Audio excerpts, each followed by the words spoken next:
अस्सलाम वालेकुम नाज़रीन। ईरान के अंदर इस वक्त एक ऐसी ताकत की कशमकश जारी है जो न सिर्फ इसके अपने मुस्तकबिल बल्कि पूरे मशरिक़ वुस्ता के अमन पर गहरे असरात डाल सकती है।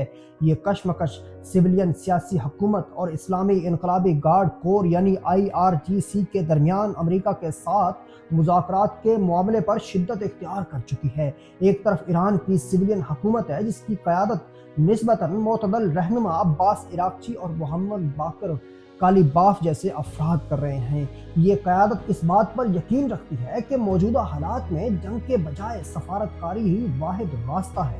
इसलिए वो इस्लामाबाद में अमेरिका के साथ जारी मुज़ाकरात को न सिर्फ बरकरार रखना चाहते हैं बल्कि किसी मुश्तरका हल तक पहुँचने की पूरी कोशिश कर रहे हैं ताकि खित्ते में बढ़ती हुई कशीदगी को कम किया जा सके। दूसरी जानिब इस्लामी इनकलाबी गार्ड कोर के सख्त गिर अन्नासिर हैं जो इस तमाम अमल को कमजोरी समझते हैं। उनके नज़दीक अमेरिका और उसके इत्तेहादी ममालिक के साथ किसी भी किस्म की बातचीत बेमानी है।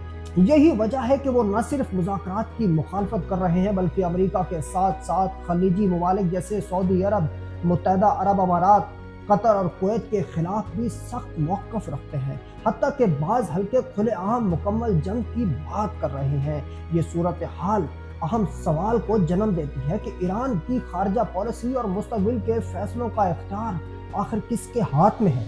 क्या सिविलियन हुकूमत अपनी पॉलिसियों को नाफिज करने में कामयाब हो पाएगी या फिर IRGC का सख्त मौक़िफ़ ही गालिब आकर रहेगा। अगर यह अंदरूनी कशमकश इस तरह जारी रही तो न सिर्फ ईरान अमेरिका मुज़ाकरात खतरे में पड़ सकते हैं बल्कि पूरा खित्ता एक बड़े तसादम की तरफ जा सकता है। आने वाले दिन इस बात का तयन करेंगे ईरान मुज़ाकरात की मेज़ पर रहेगा या मैदान जंग की तरफ कदम बढ़ाएगा। हमने कल एक तफसीली वीडियो भी बनाई थी जिसमें कहा था कि हिकमत और मुसालहत नए रास्ते लेकर आते हैं जबकि हिटधर्मी और जिद हर वक्त और हर जगह के लिए नहीं होती। दूसरी तरफ इस्लामाबाद और रावलपिंडी में 18 अप्रैल से नाफिज होने वाले सख्त सिक्योरिटी लॉकडाउन एक बड़े सियासी अमल की तैयारी का हिस्सा है जहां अमेरिका और ईरान के दरमियान मुमकिना मुज़ाकरात के दूसरे दौर की तवक्को की जा रही है। अगरचे इन मुज़ाकरात का बाज़ाब्ता शेड्यूल अभी तक सामने नहीं आया लेकिन ज़मीनी हक़ाइक़ ये ज़ाहिर करते हैं कि रियासती मशीनरी मुकम्मल तौर पर मुतहर्रिक हो चुकी है। तो हमें इस तमाम सूरत हाल का असल बोझ आम शहरी उठा रहे हैं। शहर की अहम सड़कें बंद हैं, पब्लिक ट्रांसपोर्ट मुअत्तल हो चुकी है, रोज़मर्रा ज़िंदगी शदीद मुतासिर है, कारोबारी सरगर्मियाँ सुस्त रवी का शिकार है जबकि तालीमी इदारे और हॉस्टल बंद कर दिए गए हैं। तुलबा को अचानक हदायत दी गई है कि वो 18 अप्रैल की रात तक हॉस्टल्स खाली कर दें जिससे हज़ारों तुलबा को फौरी मुश्किलात का सामना करना पड़ रहा है।